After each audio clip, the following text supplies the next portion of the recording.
परमात्म तत्व में प्रतिष्ठित आराध्य देव के त्रिलोक पावन पाद पद्मों में सत सत नमन। आराध्य देव के विभूति स्वरूप पूज्यपाद गुरुजन संत महात्मा जन सबों को बारंबार नमन। आदरणीय साधक वृंद, आदरणीय माताओं एवं भक्तिमती बहनों, संत मत सत्संग का मूल उद्देश्य है हम ध्यान भजन करके अपना परम कल्याण बना लें। परम कल्याण बनाने के लिए ध्यान करने की आवश्यकता है।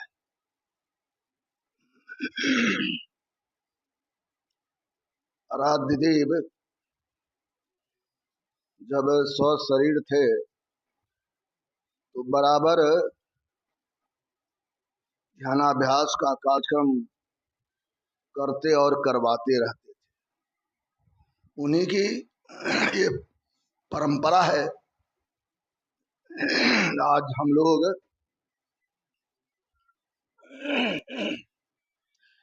रांची जिला संत मत सत्संग समिति के सौजन्य से आयोजित पक्ष ध्यान साधना शिविर के समापन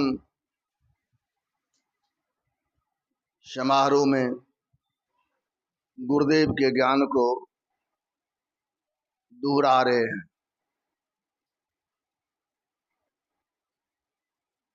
बिना ध्यान का ज्ञान नहीं होता है और बिना ज्ञान का ध्यान नहीं होता है। इसीलिए जहाँ ज्ञान और ध्यान दोनों है तो निर्वाण के समीप है। ध्यान भी चाहिए और ज्ञान भी चाहिए।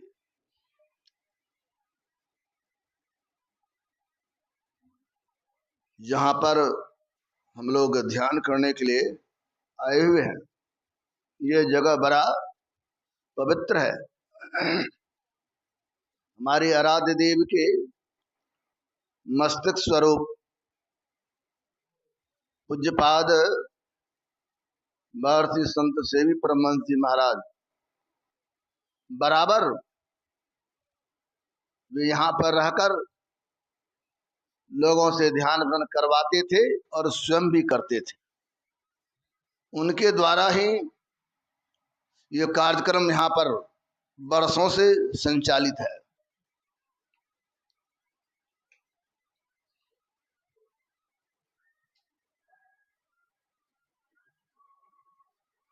ध्यान कैसे करें? हमारे संतों ने कहा, ध्यान करने के लिए मन को स्थिर रखने की आवश्यकता है। ध्यान करने के लिए अपने आप को संयम में रखने की आवश्यकता है। जब हम संयमित रहेंगे तो हमारी उन्नति होगी। अगर हम संयम विहीन रहेंगे तो हम ध्यान साधना में प्रगति नहीं कर पाएंगे।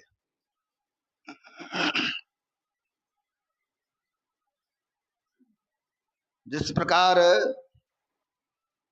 जीने के लिए भोजन की आवश्यकता है, उसी प्रकार हमारी इस आत्मा की खुराक यही ध्यान है, सिमरण है। तो ध्यान भजन करेंगे तो हमारा कल्याण होगा। ध्यान करने के लिए ही हमारे गुरुदेव ने बड़ा अच्छा कहा, बंद कराए पलक पट को, कहे बाहर में तुम मत भटको। बाहर में भटकने की जरूरत नहीं है, अपने पट को बंद करके गुरु प्रदत्त मंत्र को ठीक ठीक जपें, मंत्र से संबंधित रूप का ध्यान करें और सारे रूप का जो बीज बिंदु है तो बिंदु ध्यान भी करें, क्योंकि हमारे आराध्य देव का उद्घोष है, बिंदु ध्यान विधि नाद ध्यान विधि, सरल सरल जग में प्रचारी, सब संतरण की बड़ी बलिहारी। बिंदु और नाद की बड़ी महत्ता है, लेकिन ध्यान करना चाहते हैं, उस नाद को भी सुनना चाहते हैं, जिसको नादानुसंधान की क्रिया कहते हैं। तो हमारे गुरुदेव ने कहा, जौन निज घट रस चाहो, तो अपने आप को हरदम खूब पांच पाप से बचाओ। आप उस आत्मिक रस को प्राप्त करना चाहते हैं तो अपने आप को पंच पापों से बचा के रखना होगा। सौभाग्य से आज हमारे राष्ट्रपिता महात्मा गांधी का भी अवतरण दिवस है। तो महात्मा गांधी को लोग सत्य और अहिंसा के पुजारी कहा करते थे। देखिए महात्मा गांधी का जीवन कैसा था, कैसे उच्च दर्जे के साधक बने उन्होंने। जब वे विलायत जा रहे थे पढ़ने के लिए विदेश, तो उनकी माँ बहुत सात्विक विचार की थी। तो माँ को भय हो गया कि बेटा विदेश जाएगा तो विदेश में जाके कहीं गड़बड़ा जाए, वहां के भौतिक चकाचौंध में इनका भी जीवन बर्बाद हो जाए। तो जब माँ को गया प्रणाम करने के लिए विदाई के समय, तो माँ कहता, बेटा ठीक है मोहन, तुम जा रहे हो तो जाओ, लेकिन हमारी इस बात को गांठ बांध के जाओ, ये हमको वचन दे के जाओ। कहा, माँ आपका जो आदेश है मैं उसका पालन करूंगा। तो माँ कहती है, बेटा मोह से बच के रहना। कहा, माँ मैं समझा नहीं। कहा, देखो बेटा विदेश जा रहे हो, विलायत जा रहे हो, पहले विदेश लोग विलायत कहते थे, विलायत जा रहे हो तो मांस, मदिरा, मछली और मेम साहब से बच के रहा। वहां पर विदेश में, तो हमारे देश की परंपरा है, हमारे देश को गौरव है, यहाँ पर व्यभिचार शब्द भी है। विदेश में ऐसी बात नहीं है। वहां पर जिस तरह हम लोग कपड़ा बदलते रहते हैं ना सप्ताह में, जो बहुत पैसे वाले होते हैं ना, एक दिन जो कपड़ा पहन लिए तो फिर बाद में नहीं पहनते हैं। तो वहां पर लोग पति भी बदलते रहते हैं, पत्नी भी बदलते रहते हैं। वहां पर पातिव्रत धर्म की बात सुनाइएगा तो आपको कहेगा जो बड़ा मूर्ख है, कहां से आ गया। वहां पर पातिव्रत धर्म की बात लोग नहीं करते हैं, वहां पर सतीत्व की बात नहीं करते हैं। उस देश की ऐसी व्यवस्था है, ऐसी परंपराएं हैं, जो वहां पर शादी को एक समझौता लोग कहते हैं। और बराबर मैंने एक सच्ची घटना आपको सुनाता हूं। हाई कोर्ट के जज साहब, प्रधान जज थे, अब तो नहीं है, राजेश्वर प्रसाद मंडल। तो संजोग से उनसे हमारी मुलाकात हो गई।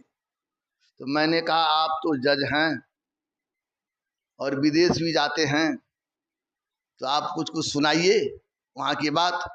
तो कहा, देखिए हमारे बेटा पतोहू अमेरिका में है, मैं वहाँ जाता हूँ लेकिन वहाँ मन नहीं लगता। कहा, काहे न मन लगता है? कहा, यहाँ मैं धर्म से जुड़ के रहता हूँ। और वहाँ क्या होता है? कहा, वहाँ जो हम लोग जाते हैं ना तो क्लब होता है, क्लब में बैठते हैं, सब बूढ़ा बूढ़ी सब बैठेगा, आपस में बात करेगा। तो कहा, एक दिन हमसे बातचीत जब किया दूसरा सज्जन, तो इनको पूछता है, तो आप अभी तक कितने पत्नी को बदले हैं? कहता, पत्नी भी बदला जाता है। तो कहा, हमको हंसी लग गई, पत्नी कैसे लोग बदलेंगे? कहा, नहीं नहीं, मतलब अभी तक क्या पत्नी की, क्या वर्ष शादी की? कहा, नहीं, हमारे भारतवर्ष में जब शादी होती है ना तो 7 फेरे लगाते हैं, एक जन्म नहीं 7 जन्मों के लिए संकल्प लोग करता है। और हमारे यहाँ बदलते नहीं है। कई कैसा मूर्ख है, एक ही पत्नी पूरे जीवन में रखे, कहा तब क्या करेंगे। तो जज साहब ने कहा, हमको बड़ी हंसी लगी जो कैसा देश है वहां का। और उन्होंने कहा, जब मुझे बड़ी संकोच हुआ जब मैंने देखा वहां पर ये जो है एक मर्यादा, हमारे यहाँ ये मर्यादा वहां पर कुछ नहीं है। इसीलिए गांधी जी की माँ को भी भय था, तो कह दिया, बेटा मांस, मछली, मदिरा और मेम साहब से बच के रहा। तो महात्मा गांधी जब गए तो संकल्प लेके गए थे ना, भारतीय न थे, तब न महात्मा नाम पड़ा। और उन्होंने लिखा आत्मकथा में, जो वहां पर शाकाहारी भोजन नहीं मिलता था, कई दिनों तक फल खा के रहते थे, भूखे भी रहना पड़ता, लेकिन माँ के वाणी को टाला नहीं। शराब पीने के लिए पार्टी में जाते थे, देते था बोतल, लेकिन शराब भी नहीं पिया, मांस मछली भी नहीं खाए। और कई बार जब पार्टी में गए तो मेम साहब सब आगे उसे मिलने के लिए कहा, नहीं मैं नहीं बात करूंगा आप लोगों से। तो सब उनको कहता, कैसा भोदू आदमी है, वकील है, तो आप भोदू कैसे बात कैसे करना था। कहा, नहीं हमारे देश की परंपरा है, मैं बात नहीं करूंगा।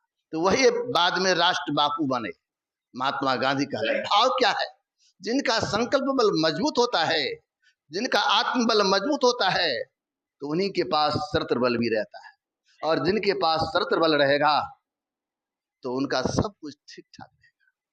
इसलिए संतों ने कहा, आप ध्यान में आगे बढ़ना चाहते हो तो महात्मा गांधी के जैसे दृढ़ बन के रहो।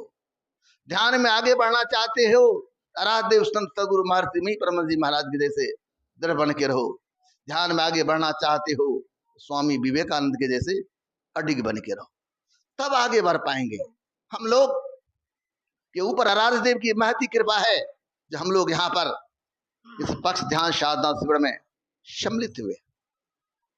और यहाँ की जो व्यवस्था है, सबों ने देखा, बड़ी सराहनीय व्यवस्था है हमारे। जब मैं इस बात को कहता हूं तो मेरा गला भर जाता है।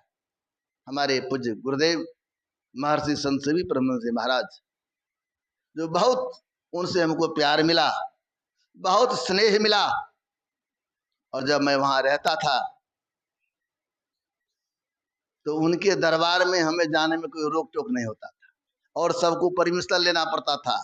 लेकिन मैं 12 बजे रात में पहुंचूं कि 10 बजे हमारे लिए रोक टोक पहुंच जाते थे हुजूर के सामने, जो सेवा है कर लेते थे। बड़ा घुल मिल के रहा। लेकिन जब जब पूज्यपाद गंगाधर बाबा की बात सुन रहे थे, उनको मैं जब देखता हूं तो मेरा हृदय विह्वल हो जाता है। हमारे पूज्य गंगाधर बाबा बड़े सरल है, जैसा नाम है वैसा उसमें गुण है। गंगा में कहीं दोष नहीं रहता है, गंगा में जो दोष आ भी जाता है ना तो सबको पवित्र कर देता है। ऐसे हमारे पूज्यपाद स्वामी गंगाधर जी महाराज, संजोग से पूज्य गुरुदेव का मैं पांव दबा रहा था और वो भी दबा रहे थे, तो पूज्य बाबा कहते हैं, बाबा निर्मल बाबा का ट्रांसफर हो रहा है। तो हुजूर मुस्कुराए, साधु का ट्रांसफर होता है। तो हुजूर लेटे हुए थे, वैसे बैठ गए, ट्रांसफर होता मतलब। तो कहा, हुजूर इनको रांची भेजने की बात हो रहा है। तो जैसे कहा रांची भेजने की बात, तो मेरा हृदय थोड़ा दहल गया, क्योंकि शुरू शुरू में मैं आया था, दुलार मिला था, वहां रहा था, वात्सल प्रेम मिलता था, तो स्वाभाविक है वहां से आने की इच्छा नहीं होती, सबको होता है।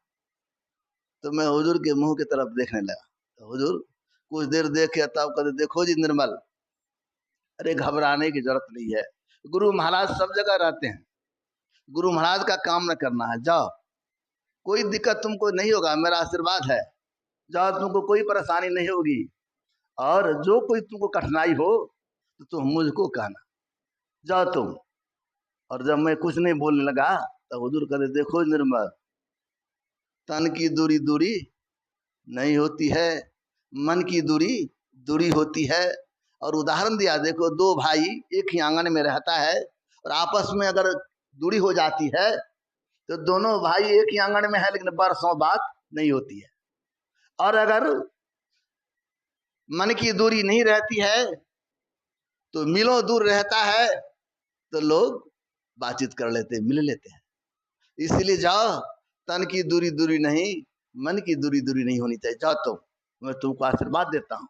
और रात में चर्चा चली और सुबह में मैं प्रणाम। कुछ लोगों ने हमको कहा आज भाई नहीं जाइए वहां पर नहीं जाइए। तो मैंने कहा नहीं, गुरुदेव का आदेश है, तो जहां भेजेंगे वहां मैं जाऊंगा। जब कह दिए तो हमको कहीं कोई परेशानी नहीं होगी। लेकिन उसी समय हमारे पूज्य गजानंद बाबू बड़े विशाल हृदय के महापुरुष थे। हुजूर के चरण में सुबह गया तो हुजूर कह दिए ठीक है, ये जा रहे हैं, लेकिन इनकी माँ ये हमको दिया है, इनका देखभाल आप लोग करेंगे, मैं दे रहा हूँ आपके साथ। तो गजानंद बाबू भी हाथ जोड़ लेकर, नहीं हजूर हम लोग ले जाएंगे। तब गजानंद बाबू और हमारे मोतीलाल और टिकरीलाल साहब और रामू काजी उनके समधी साहब, 2 गाड़ी से हम लोग एक वहां से सुबह में निकले। भर रास्ते हमको बहुत कुछ ढाढ़स देते आए गजानंद बाबू, मोती बाबू। फिर उनके घर में ठहरा और सुबह लेके यहाँ पर आया तो हमारे देखते हैं महापुरुष फतेहचंद बाबू, इनको भी और गजानंद बाबू को बड़ा प्रेम, और हमारे जोगिंदर बाबू। सुबह सुबह जब मैं यहाँ स्तुति में, उस समय हमारे श्रद्धेय मंडल बाबा यहाँ पर आते थे। यहाँ पर आए तो कहा देखिए ये हुजूर श्री के द्वारा भेजा गया, इसको रखिए। तो ये लोग बड़ी खुश हुए, और जिस जैसा खुश हुआ तो मैं तो देखता हूँ आज तक वही वात्सल प्रेम इन लोगों का हमें प्राप्त हो रहा है। जैसा शुरू में मिला अभी भी वैसा ही मिल रहा है, और मुझे उम्मीद है भविष्य में इसी तरह मिलते रहेगा। ये लोग अभिभावक है, क्योंकि हुजूर श्री के द्वारा प्रदत्त यहाँ पर।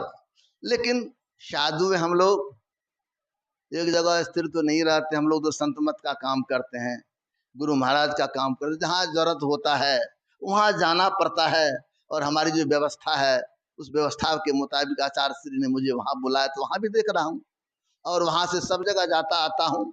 लेकिन यहाँ से भी एक स्नेह अलग लगा हुआ है, एक प्रेम लगा हुआ है। इसीलिए अब की बार कुछ कार्यक्रम में मैं व्यस्त था, मैंने सोचा था अब की बार नहीं जाएंगे। हमारे पूज्यपाद स्वामी गंगाधर बाबा हैं, हमारे पूज्य स्वामी बालकृष्ण बाबा है, सब अच्छा से हो ही जाएगा। लेकिन गुरु महाराज की क्या कृपा होती है, मौज क्या हुआ। फिर हमारे मन में कुछ लोगों ने कहा था, मेरे मन में भी हुआ नहीं, मैं रांची में बहुत रहा हूँ, वहाँ का अन्न बहुत खाया हूँ, और वहाँ का जल भी बहुत पिया हूँ, वहाँ के लोगों का बड़ा प्यार मिला है, इसलिए जरूर ध्यानाभ्यास में आना ही चाहिए। तो वहाँ की 1-2 कार्यक्रम को मैंने त्यागा, और हमारे मुझे फतेहचंद बाबू ने भी कहा नहीं बाबा आना है। हमारे जोगिंदर बाबू बहुत दबाव डाले, अध्यक्ष साहब भी के हम दिल्ली जा रहे हैं, कब से आप भी तो रहिएगा। तो ये सब प्रेम है आपसी, और मैं यहाँ आया। लेकिन मेरे मन में भावना था जो मैं जाऊंगा तो पूज्यपाद स्वामी गंगाधर बाबा का भी प्रेम मिलेगा, ज्ञान मिलेगा सुनने के लिए। लेकिन मेरा ही दुर्भाग्य था, जब मैं आया जैसे स्टेशन पर आया तो मैंने पूछा लोगों से कि बाबा कहाँ पर है, तो नहीं बाबा को स्टेशन पर लेके चला गया हॉस्पिटल। तो कहते कि हमारे लिए दुर्भाग्य था, तब न चले गए बाबा। तो ये संत महापुरुष हमारे गंगाधर बाबा है। मैं तो शुरू में भी उनको कहा था हुजूर श्री के सामने में, वहां पर बाबा आप सब दिन रांची को संभाले हैं, अगर आप कहते हैं हुजूर श्री के सामने तो मैं जाता हूँ वही जिस तरह भगवान राम का खराव रहता था ना, तो भरत जी सिर पर रखता था। तो मैं तो यही चाहता हूँ जो आप भगवान राम हैं तो मैं आपके साथ भरत बनने का प्रयास करूंगा, आपके खराव को ढोऊंगा, जब आप आ जाइएगा तो आपका खराव आपको मैं दे दूंगा, और फिर मैं जहाँ से आया वहां रहूंगा। ये गुरु की कृपा, ये मेरी भावना है। तो मुझे तो बड़ी खुशी है, आप लोगों का बड़ा प्रेम मिलता है, बड़ा इसी तरह प्यार मिलता रहे।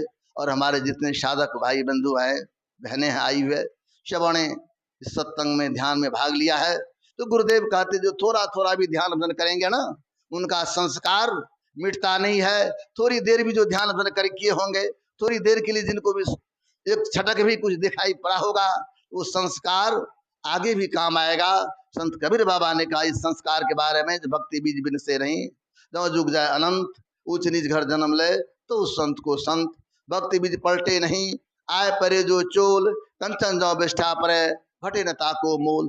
थोड़ा थोड़ा भी जो ध्यान धन किए हैं ये व्यर्थ नहीं जाएगा, ये संस्कार आपके साथ रहेगा, और जब तक मोक्ष की प्राप्ति नहीं होगी तो संस्कार मिटेगा नहीं। ये हमारे गुरु महाराज का अमोघ आशीर्वाद है। तो मैं गुरु महाराज से प्रार्थना करता हूँ कि आप लोगों की साधना में उन्नति हो, यही मैं गुरु महाराज से प्रार्थना करता हूँ। और हमारे जितने सन्यासी भाई हैं, इन लोगों के लिए तो कहना क्या, इन लोगों का हृदय बड़ा विशाल है। ये लोग भी बहुत प्रेम देते हैं हमको, बड़ी दुलार देते हैं, तो हमको तो बड़ी खुशी होती है। तो मैं चाहूँगा इसी तरह प्रेम मिलता रहे। और पुनः मैं गुरु महाराज से प्रार्थना करता हूँ कि हमारे रांची जिला संत सत्संग समिति सब दिन से अखिल भारतीय स्तर पर एक आदर्श कायम करते हुए आया है। तो मैं चाहूँगा भविष्य में भी उसी आदर्श को ये लोग कायम रखें और आपस में सब मिलजुल के रहें, प्रेम से रहें, और संत मत के ध्वजा को लहराने का काम करें, सत्संग आश्रम की उन्नति का काम करें। यही मैं गुरु महाराज से प्रार्थना करता हूँ। और इन्हीं के साथ मैं अपने वाणी को विराम दे रहा हूँ। और हमसे जो अगर आप लोगों को किसी भी भाई बहन, माता बहन, साधक को कोई कष्ट हुआ है, देखिए मनुष्य हैं तो कुछ ना कुछ गलतियां तो होती है, तो गलती तो होती है, तो मैं चाहूँगा उसको हमें आप लोग क्षमा कर देंगे। इसके लिए मैं आप लोगों से क्षमा चाहता हूँ। इन्हीं के साथ मैं अपने वाणी को विराम दे रहा हूँ। श्री सद्गुरु महाराज।